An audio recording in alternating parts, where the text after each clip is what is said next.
जय हिंद दोस्तों, मैं शुभम जैन डू स्टडी में आपका स्वागत है।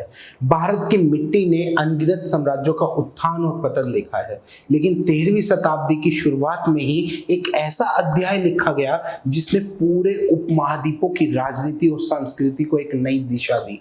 वो था दिल्ली सल्तनत की स्थापना। ये सिर्फ एक छोटे से तलवारों का युद्ध नहीं था, बल्कि ये था रणनीति, सत्ता का विस्तार। इसकी बहुत बड़ी कहानी है। एक छोटे से किले से उठकर पूरे उत्तर भारत तक शासन फैला दिया। यही सल्तनत की असली पहचान थी। क्या आपने कभी सोचा है कि आखिरकार दिल्ली को ही क्यों सत्ता का केंद्र बनाया गया? किसने इसे वो शक्ति दे दी कि सदियों तक यहां से शासन व्यवस्था चलाई जाने लगी? तो दोस्तों, आज हम चैप्टर 9 NIOS का दिल्ली सल्तनत की स्थापना और उसके विस्तार के बारे में पूरी डिटेल पढ़ने वाले हैं।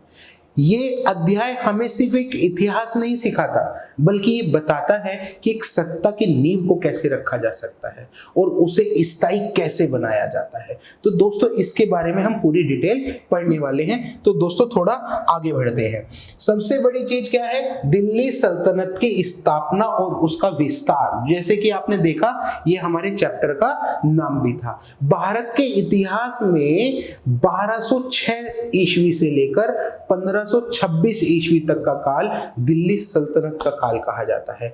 देखो क्या है कि जो कि अब यहाँ पर 1206 मैंने क्यों बोला, क्योंकि आपने ये बात बेटा पढ़ी होगी और इसके बारे में देखा होगा। जो आपके बाद कुतुबुद्दीन ऐबक हुआ करता था, उसने एक तरीके से औपचारिक तौर पर एक तरीके से सत्ता को संभाला था। तो इस वजह से क्या बोला जाता है, 1200 से या 1206 से लेकर 1526 ईस्वी तक क्या हुआ, दिल्ली सल्तनत का काल कहा जाता है। इस दौरान में उत्तर भारत में जितने भी शासकों ने शासन किया, उनको सुल्तान के नाम से जाना जाता था। किस नाम से जाना जाता था? सुल्तान के नाम से जाना जाता था। दिल्ली सल्तनत की नींव की अगर आप बात करते हैं तो 1192 ईस्वी में जो तराइन का दूसरा युद्ध हुआ था, 91 में प्रथम युद्ध हुआ था, लेकिन सेकंड युद्ध जो हुआ 92 के अंदर, तराइन का दूसरी लड़ाई जो हुई थी, उसको एक तरीके से ऐसा कहा जाता है कि सल्तनत की नींव, दिल्ली सल्तनत की नींव वास्तव में उस समय पर रखी गई थी, जब मोहम्मद गोरी ने पृथ्वीराज चौहान को पराजित कर दिया। और गोरी की मृत्यु के बाद जो उसका सबसे विश्वास वाला बंदा था, कौन था? कुतुबुद्दीन ऐबक, जो कि 1206 ईस्वी के अंदर उसने दिल्ली की सत्ता को पूरी तरीके से संभाला। अब कहने का यहां पर तात्पर्य क्या है? गोरी की मृत्यु हो गई। गोरी की मृत्यु के बाद साम्राज्य का एक तरीके से जो उसने जीता, सब कुछ किया, उसके साम्राज्य को किसने संभाला? उसका जो सबसे विश्वसनीय, सबसे खास बंदा था, जो उसका गुलाम भी था, सेनापति भी था, कौन था? कुतुबुद्दीन ऐबक। किस टाइम पर?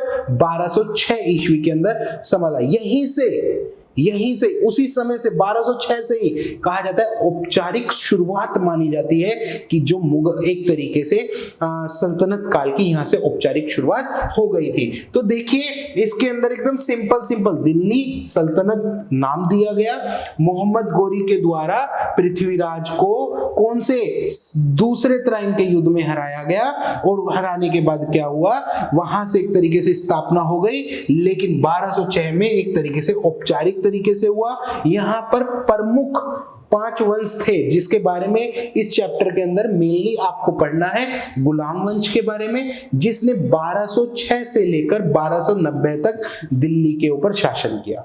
उसके बाद खिलजी वंश, जिसने 1290 से लेकर 1320 तक शासन किया।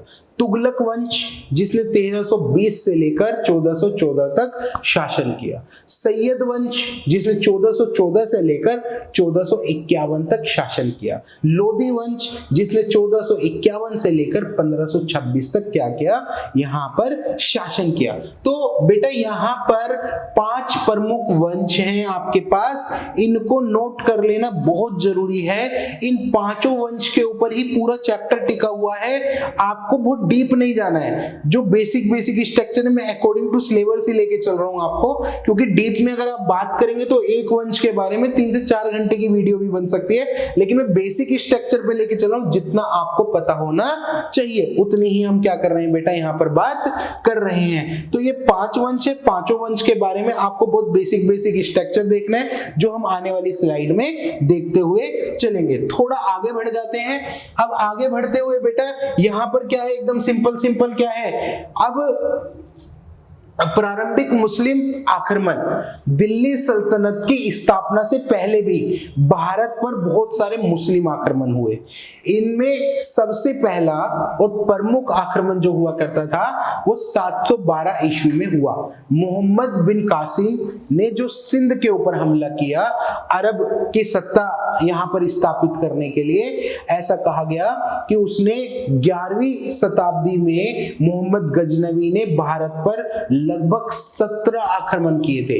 1000 ईस्वी से लेकर 1026 ईस्वी के बीच में उनका सबसे मुख्य जो निशाना हुआ करता था उत्तर पश्चिम भारत हुआ करता था, जिसके अंदर सबसे जो प्रसिद्ध आक्रमण है 1026 ईस्वी के अंदर हुआ, जो सोमनाथ मंदिर के पास में हुआ। अब सोमनाथ मंदिर के पास में हुआ, वहां की अपार संपत्ति उन्होंने लूटी। अपार संपत्ति के साथ साथ वहां पर ऐसा कहा गया कि जो बुद्धिजीवी वर्ग था उनको अपने साथ बंदी बनाकर ले गए गजनवी। अब यहां पर वो अपनी संपदा मतलब आर्थिक व्यवस्था, धन संपत्ति, उसके साथ साथ बुद्धिजीवी वर्ग, इससे क्या करना चाहते थे, अपने साम्राज्य का विस्तार करना चाहते थे। लेकिन इसकी जो शुरुआती आक्रमणों ने ही भारत के मुस्लिम शासक की धीरे धीरे भारत के अंदर नींव रखना शुरू कर दिया था, जो आगे चलकर दिल्ली सल्तनत की यहां से क्या होती है, स्थापना हो जाती है। आपने बेटा देखा 712 ईस्वी में मोहम्मद बिन कासिम ने सिंध के ऊपर आक्रमण किया। अब ये आक्रमण क्यों किया था, क्योंकि अपना जो कि ज्यादा से ज्यादा धन संपत्ति का विस्तार कर सके और चीजों को बहुत व्यवस्थित तरीके से फैला सके। उसने मुख्य तौर पर 1000 से 1026 के बीच में मोहम्मद गजनवी ने 17 बार आक्रमण किए टोटल, कुल मिलाकर मैंने अभी आपको बताया भी बेटा 17 बार जो आक्रमण किए। 17 बार के आक्रमण के अंदर जो सबसे लास्ट का कब 1026 ईस्वी में जो उसने किया, वहां पर उसने कहां पर, उसके सोमनाथ मंदिर के पास में उसने हमला किया, वहां से अपार संपत्ति लूटी, धन लूटा, बुद्धिजीवी वर्ग को अपने साथ ले गया। तो बहुत सारे काम उन्होंने उस समय पर किए बेटा, तो इस चीज को आपको फोकस करके देखना है। उसके साथ साथ अब थोड़ा आगे देख लेते हैं। आगे क्या है, मोहम्मद गोरी का आक्रमण। सबसे इंपॉर्टेंट मोहम्मद गोरी के आक्रमण की बात कर रहे हैं। भारत में गोरी ने अपने आक्रमण 1175 ईस्वी से शुरू किए। उसका उद्देश्य लूटना ही नहीं था, यहाँ पर स्थायी सत्ता भी स्थापित करना था। कि एक तो राजा आया, मतलब मोहम्मद गोरी आया, उसने आक्रमण किया, लूटा, गायब हो गया, नहीं, वो खाली लूटना एक मकसद नहीं था, अपनी स्थायी सत्ता भी स्थापित कर सके। सबसे महत्वपूर्ण 2 युद्ध देखने को मिलते हैं। सबसे पहला युद्ध 1191 ईस्वी में जो तराइन का प्रथम युद्ध था, जिसमें मैंने आपको पहली स्लाइड में ही बताया था बेटा, पृथ्वीराज चौहान क्या हो गए थे, पृथ्वीराज के हाथों के अंतर्गत ऐसा कहा गया जो मोहम्मद गोरी थे वो हार गए और पृथ्वीराज जीत गए। लेकिन दूसरे में कौन हारा, पृथ्वीराज चौहान हारे। ठीक 1 साल बाद 1192 ईस्वी में तराइन का दूसरा युद्ध हुआ। इस बार जो कि मोहम्मद गोरी बहुत ही मजबूत तरीके से उन्होंने आक्रमण किया और एक निर्णायक विजय भी प्राप्त करी। पृथ्वीराज चौहान को पराजित करने के बाद दिल्ली के अंदर ऐसा कहा गया मुस्लिम सत्ता की नींव धीरे धीरे बढ़ने लगी और यहाँ पर धीरे धीरे चीजों को सर्वाइव किया जाने लगा। यानी कि मोहम्मद गोरी की विजय केवल एक युद्ध जीतना नहीं था, बल्कि भारत के इतिहास में एक नया युग, दिल्ली सल्तनत का काल शुरू करना था। यहीं से दिल्ली सल्तनत का काल क्या होता है बेटा, शुरू होता है। जैसे अब आप देखते हैं 75 के अंदर आक्रमण जो कि करते गए। उसके साथ साथ क्या हुआ, 1191 में प्रथम हुआ, 1192 के अंदर दूसरा हुआ, गोरी जीत गए यहाँ पर और पृथ्वीराज चौहान क्या हो गया, हार गया। यहाँ से क्या हो गया बेटा, मोहम्मद गोरी ने जब आक्रमण किया तो यहीं से एक तरीके से सत्ता की धीरे धीरे स्थापना करनी उन्होंने शुरू कर दी, भारत के अंदर नींव रखना शुरू कर दिया। दिल्ली सल्तनत की स्थापना, मोहम्मद गोरी ने भारत में मुस्लिम सत्ता की नींव तो रख दी, लेकिन उनकी कुछ समय की मृत्यु हो गई। असली शासन की शुरुआत अगर देखा जाए, जहां से असली शासन व्यवस्था शुरू होती है वो होती है कुतुबुद्दीन ऐबक के द्वारा, जो माना जाता है कि सबसे विश्वसनीय मोहम्मद गोरी का सेनापति भी था और दास भी था। 1206 ईस्वी में दिल्ली की सत्ता पर वो बैठा, दिल्ली की गद्दी पर वो बैठा। कब बैठा, 1206 में बैठा बेटा। कौन, कुतुबुद्दीन ऐबक, जो गोरी का दास भी था और उसके साथ साथ सबसे अच्छा उसका खास सेनापति भी हुआ करता था। औपचारिक तौर पर यहां से एक तरीके से दिल्ली सल्तनत यहां से क्या हो जाती है बेटा, शुरू हो जाती है। और यहीं से भारत के अंदर जब यहां पर स्थापना हो गई, यहां पर भारत में सबसे पहले मुस्लिम सल्तनत की स्थापना हो गई यहां पर, जिसने 320 सालों तक भारत की राजनीति, भारत के समाज, संस्कृति, बहुत सारी चीज़ों को बहुत ज़्यादा प्रभावित किया। क्योंकि बेटा जहाँ पर जिस साम्राज्य का जो राजा होता है उसके हिसाब से बहुत सारी चीज़ें क्या होती है, प्रभावित होती हैं। वहाँ की सांस्कृतिक व्यवस्था भी, वहाँ की राजनीतिक व्यवस्था भी, वहाँ की धार्मिक व्यवस्था भी, क्योंकि क्या होता है कहीं ना कहीं राज्य के ऊपर उसका प्रभाव देखने को मिलता है। तो अप्रोक्सीमेट कितने ईयर, 320 ईयर्स के आसपास में है। प्रमुख वंश है यहाँ पर बेटा, प्रमुख वंश जैसे मैंने आपको पहले भी बताया था कि भाई गुलाम वंश, खिलजी वंश, तुगलक वंश, सैयद वंश, लोदी वंश कब से कब तक शासन किया बेटा, ये सबसे इंपॉर्टेंट है और ये आपको याद भी होना चाहिए। 1206 से लेकर 1290, 1290 से 1320 और उसके बाद 1320 से 1412 से 1451, ये सारी चीजें आपको बेटा पूरी याद होनी चाहिए। किस किस ने स्थापना करी, कुतुबुद्दीन ऐबक ने, जलालुद्दीन ने, तो ये सारे नाम है जिन्होंने वंश की स्थापना करी प्रॉपर तरीके से। तो क्या हुआ, यहाँ पर जो ये पांचों वंश थे सल्तनत की सत्ता बहुत अच्छे से संभाली, भारतीय इतिहास को दिशा दशा दोनों ही बदल दी थी। यहाँ पर उन्होंने बदलने का मतलब बहुत सारी चीजों के अंदर परिवर्तन देखने को आपको मिल जाता है। थोड़ा आगे बढ़ते हैं। सबसे बड़ी चीज क्या है, गुलाम और ममलक वंश के बारे में दोस्तों अब पढ़ना शुरू करते हैं। सबसे बड़ी चीज, दिल्ली सल्तनत का सबसे पहला वंश गुलाम वंश को देखा जाता है, जिसकी नींव 1206 ईस्वी में कुतुबुद्दीन ऐबक ने रख दी थी, जो मोहम्मद गोरी का सबसे विश्वसनीय दास और सेनापति के तौर पर देखा जाता था। उसी ने कुतुब मीनार का निर्माण भी आरंभ करवाया था। उसके बाद सबसे प्रसिद्ध और शक्तिशाली शासक के तौर पर इल्तुतमिश को देखा जाता है। उन्होंने चालीसा नामक तुर्की अमीरों का समूह भी बनाया था, जिसमें नई मुद्रा प्रणाली भी उन्होंने शुरू की। टका, चांदी के सिक्के, जीटल, तांबे के सिक्के, बहुत सारी चीजें शामिल थी। क्यों? क्योंकि वो व्यापार को बढ़ाकर सारी चीजों को बहुत व्यवस्थित तरीके से कर सके। इल्तुतमिश ने ही सल्तनत को मजबूत प्रशासनिक ढांचा देने का काम किया। मंगोल आक्रमण जितने भी हो उनसे भी राज्य को बचाकर रखा। उसकी रणनीति और उसकी आर्थिक व्यवस्था इतनी अच्छी थी कि आप सोच भी नहीं सकते। इल्तुतमिश की जो पुत्री हुआ करती थी रजिया सुल्तान, भारत की पहली और एकमात्र महिला हुआ करती थी जिसने पूरी शासन व्यवस्था को बहुत ही व्यवस्थित तरीके से संभाल कर रखा था। लेकिन तुर्की सरदारों ने उसका विरोध किया और उसके साथ साथ समय के साथ साथ वो बहुत लंबे समय तक नहीं चल पाए। गुलाम वंश के अंतिम जो महान शासक हुआ करते थे ग्यासुद्दीन, उनको जो कि धीरे वो लास्ट शासक हुआ करते थे, उसके बाद क्या हो गया, वंश परिवर्तित हो गया। उन्होंने सुल्तानों की शक्ति को सर्वोच्च माना और कहा कठोर अनुशासन लागू किए उन्होंने। बलबन ने कहा, जो हमारे पास ग्यासुद्दीन बलबन हुआ करते थे, उन्होंने कहा कि सुल्तान धरती पर खुदा का एक तरीके से साया है। इस प्रकार गुलाम वंश ने सल्तनत की नींव को मजबूत किया, प्रशासनिक व्यवस्था को सुधारा, मुद्रा को धीरे धीरे सुधारा और उसके साथ साथ वंश के लिए एक तरीके से पूरी तरीके से उन्होंने आधार भी तैयार कर दिया था। सबसे पहला वंश देखा जाता है बेटा कुतुबुद्दीन ऐबक, इल्तुतमिश, उसके साथ साथ रजिया सुल्तान और बलबन। इन चारों लोगों को आपको देखना होता है। उसके साथ साथ सल्तनत को बहुत मजबूत प्रशासनिक ढांचा प्रदान किया।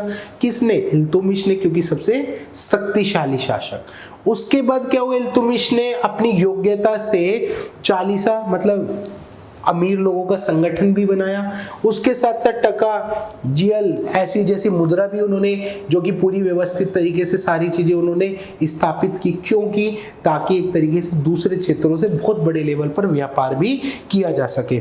अब उसके साथ साथ क्या है इसके अंदर? खिलजी वंश के बारे में। उसके बाद कौन सा वंश है? खिलजी वंश। गुलाम वंश के बाद 1290 ईस्वी में खिलजी वंश ने क्या कर दिया?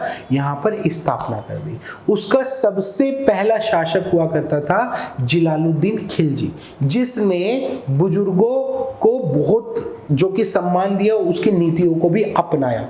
लेकिन खिलजी वंश का सबसे शक्तिशाली जो शासक हुआ करता था अलाउद्दीन खिलजी हुआ करता था। उसने प्रशासनिक सुधार तो किए, मंगोलों ने लगातार उसके ऊपर आक्रमण किया, दिल्ली पर आक्रमण किया, जो कि सल्तनत को सफल रहा। वो रक्षा भी की उसने बहुत बड़े पैमाने पर, और इन सभी चीजों को बहुत व्यवस्थित तरीके से देखा भी जाता है।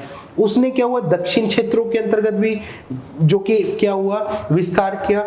उसके साथ साथ अलाउद्दीन खिलजी जो हुआ करते थे, उन्होंने बाजार नियंत्रण, मंगोल आक्रमण, इन सभी चीजों से रक्षा करने का भी काम किया।